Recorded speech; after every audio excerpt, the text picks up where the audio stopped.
अस्सलाम वालेकुम। जब से मैंने म्यूचुअल फंड्स के हवाले से वीडियोस अपलोड की हैं तब से मुझे काफ़ी ज़्यादा ईमेल्स भी आ रही थी और कमेंट्स भी आ रहे थे कि मैं बताऊं कि कौन सी एसेट मैनेजमेंट कंपनी यानी कि जो म्यूचुअल फंड्स को डील करती हैं कंपनीज, वो कौन सी कंपनी बेस्ट है ताकि लोग अगर इन्वेस्ट करते हैं तो उन्हें अच्छा एक रिटर्न मिल सके और वो एतमाद कर सकें, क्योंकि काफ़ी ज़्यादा लोगों को एतमाद नहीं होता है एसेट मैनेजमेंट कंपनीज पे। तो इस वजह से काफ़ी लोग डरते हैं कि ऐसा ना हो कि हमारी इन्वेस्टमेंट जो है वो डूब जाए। इस हवाले से अगर हम देखें तो इस वक्त पाकिस्तान में 21 एसेट मैनेजमेंट कंपनीज जो हैं वो काम कर रही हैं। अगर हम देखें कि सबसे कम फंड्स जो है किस एसेट मैनेजमेंट कंपनीज के पास हैं तो उसके अंदर आती है 786, जिसके पास एक फ़ंड को डील कर रही है इंटरलोप है, फर्स्ट कैपिटल मुदारबा है, महाना वेल्थ। उसके बाद आता है AWT इन्वेस्टमेंट जिसके पास 6 फंड्स हैं जो कि डील कर रही है। उसके बाद देखते हैं कि सबसे ज़्यादा फंड्स किसके पास हैं, तो सबसे ज़्यादा फंड जो डील कर रहा है वो कर रहा है UBL। सेकंड है अलमीज़ान जो कि 45 फंड्स हैं। NBP के पास 43 है, अल्फला के पास 41 और ABL के पास है 40,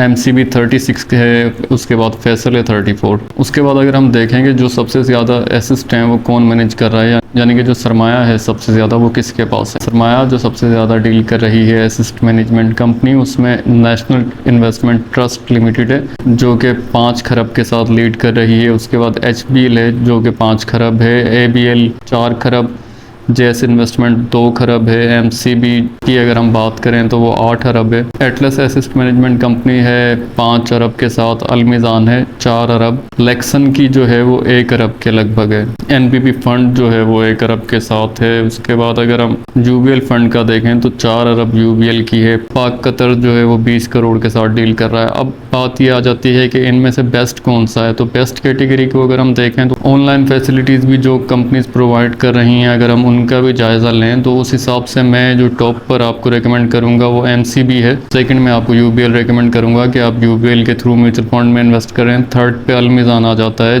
जिनकी ऑनलाइन फैसिलिटीज़ बहुत ज़बरदस्त है। उसके बाद NBP है, उसके बाद HPL आ जाता है। उसके बाद अगर हम देखें तो JS है और ABL भी है। जो भी एसेट मैनेजमेंट कंपनीज हैं आप ये जहन में रखें कि जो बैंकिंग सेक्टर में भी एक्टिव है उनकी जो ऑनलाइन फैसिलिटीज़ हैं वो ज़बरदस्त हैं। अगर हम नेशनल इन्वेस्टमेंट ट्रस्ट की बात करें तो इनके पास सरमाया बहुत ज़्यादा है, मतलब पाकिस्तान में जितनी भी एसेट मैनेजमेंट कंपनीज हैं उन सबसे ज़्यादा सरमाया जो है वो डील कर रही है 5 खरब के साथ। सेकंड है HBL, लेकिन HBL को मैं फर्स्ट कैटेगरी पे नहीं रेकमेंड करता क्योंकि MCB म्यूचुअल फंड्स के अंदर मैं खुद सरमायाकारी करता हूँ, UBL के साथ भी, अलमीज़ान के साथ भी, और फोर्थ है NBP। यानी कि मैं 4 एसेट मैनेजमेंट कंपनीज हैं जिनके अंदर मैंने खुद सरमायाकारी कर रखी है। एसेट मैनेजमेंट कंपनीज के अंदर होता है इस तरह से कि अगर आप इक्विटी की तरफ जाते हैं तो हर एसेट मैनेजमेंट कंपनीज जो है वो डिफरेंट सेक्टर के अंदर इन्वेस्टमेंट करती है, तो कहीं से आपको ज़्यादा रिटर्न मिलता है और कहीं से आपको कम रिटर्न मिलता है। इसलिए 4 एसेट मैनेजमेंट कंपनीज के अंदर इन्वेस्टमेंट की हुई है कि अगर एक कंपनी का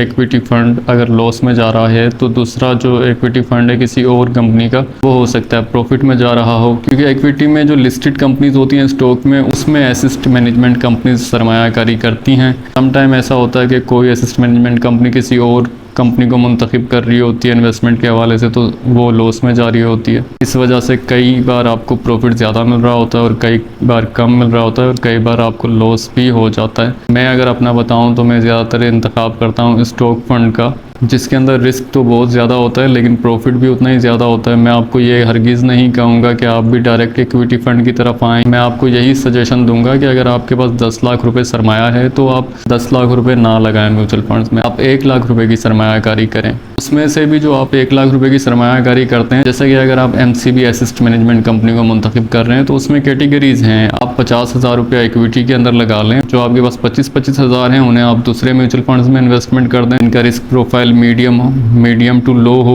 उनके अंदर आप इन्वेस्टमेंट कर दें। मैं हरगिज़ आपको ये सजेशन नहीं दूंगा कि आप 10 लाख रुपया ही अपना उठाएं और के किसी म्यूचुअल फंड में सरमायाकारी कर दें, क्योंकि वीडियो से आप इस तरह से नहीं समझ सकते जिस तरह से आप डायरेक्ट इन्वेस्टमेंट करके समझेंगे। बेहतर यह है कि अगर आप म्यूचुअल फंड में सरमायाकारी करते हैं तो पहले इनिशियल स्टेप लें। अगर आपके पास 10 लाख रुपए भी हैं तो आप 1 लाख रुपए से स्टार्ट करें, फिर जैसे जैसे आप सीखेंगे आपकी लर्निंग होगी, आपको मार्केट का पता चलेगा, वैसे वैसे आप आगे बढ़ते जाएँ। लेकिन जब आपको लगे कि आपको एक्सपीरियंस मिल गया है तब भी 10 लाख रुपए की अपनी सरमायाकारी म्यूचुअल फंड में ना लगाएं।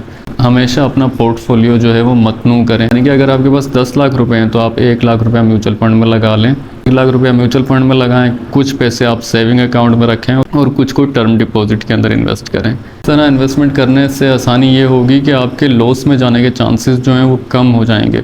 मैं हरगिज़ ये नहीं कहूँगा कि चांसेस आपके 0% हो जाएंगे, लेकिन हाँ इतना ज़रूर है कि लॉस में जाने के चांसेस कम हो जाएंगे।